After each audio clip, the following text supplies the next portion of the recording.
ആഗോള ശക്തി ഗ്ലോബൽ സൗത്തിലേക്ക് മാറുന്നതിന്റെ ഒരു സുപ്രധാന സംഭവ വികാസമാണ് ഇന്നുണ്ടായിരിക്കുന്നത്.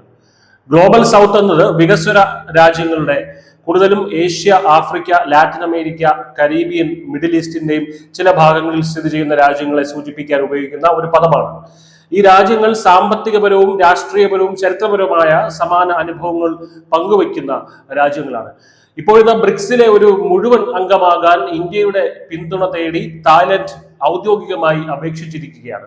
പടിഞ്ഞാറൻ രാജ്യങ്ങൾ നയിക്കുന്ന സ്ഥാപനങ്ങളുടെ, പ്രത്യേകിച്ച് അമേരിക്കയുടെ ആധിപത്യത്തിന് ഈ കൂട്ടായ്മയുടെ വളരുന്ന സ്വാധീനം ഒരു വലിയ വെല്ലുവിളിയായി മാറുകയാണ്. നിലവിൽ ബ്രിക്സിലെ പങ്കാളി രാജ്യമായ തായ്ലൻഡ് 2026 ഇന്ത്യ കൂട്ടായ്മയുടെ അധ്യക്ഷ സ്ഥാനം വഹിക്കുമ്പോൾ പൂർണ്ണ അംഗത്വത്തിന് വേണ്ടിയാണ് ശ്രമിക്കുന്നത്. ബ്രിക്സിന്റെ സ്ഥാപക അംഗമായ ഇന്ത്യ അടുത്ത വർഷം കൂട്ടായ്മയുടെ നേതൃത്വം ഏറ്റെടുക്കാൻ ഒരുങ്ങുന്ന സാഹചര്യത്തിലാണ് തായ്ലൻഡിന്റെ ഈ അപേക്ഷ വരുന്നത്. ബ്രിക്സ് വിപുലീകരണത്തിന്റെ അടുത്ത ഘട്ടത്തിൽ ഇന്ത്യ നിർണായക പങ്കുവഹിക്കുമെന്ന് കരുതുന്നു.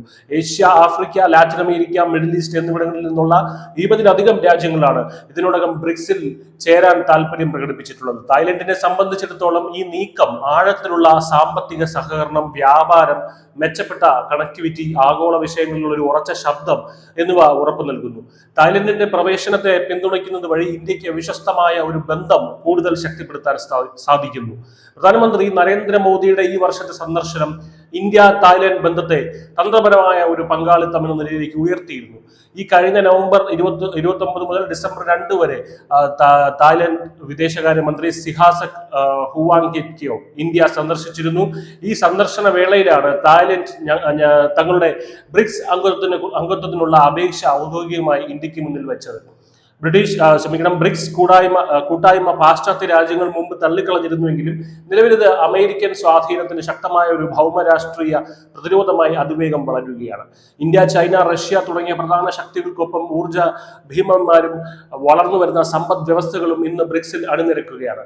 ഡോളറെ ആശ്രയിക്കുന്നത് കുറയ്ക്കുന്നതിനുള്ള ഡോളറൈസേഷൻ, ബദൽ പേയ്മെന്റ് സംവിധാനങ്ങൾ, ബഹുധ്രുവ ലോകക്രമം എന്നിവയ്ക്കുള്ള ബ്രിക്സിന്റെ നീക്കം അമേരിക്കൻ സാമ്പത്തിക തന്ത്രപരമായ ആധിപത്യത്തിന് തന്നെ ഒരു വെല്ലുവിളിയായിട്ടാണ് വാഷിംഗ്ടൺ കാണുന്നത്.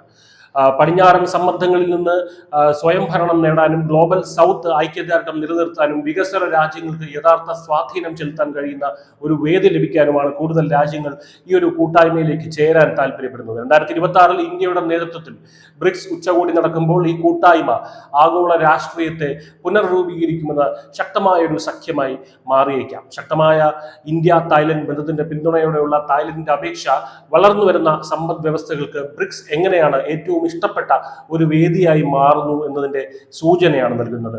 ഈ ആഗോള മാറ്റത്തിന്റെ കേന്ദ്രസ്ഥാനത്ത് സ്ഥാപക അംഗവും അധ്യക്ഷനുമായ ഇന്ത്യ പങ്കാളിത്തം ശക്തിപ്പെടുത്തിക്കൊണ്ടും വിപുലീകരണത്തിന് രൂപം നൽകിക്കൊണ്ടും ഒരു ബഹുധ്രുവ ലോകക്രമത്തിന് തന്നെ വഴിയൊരുക്കുകയാണ്. News desk news India Malayalam.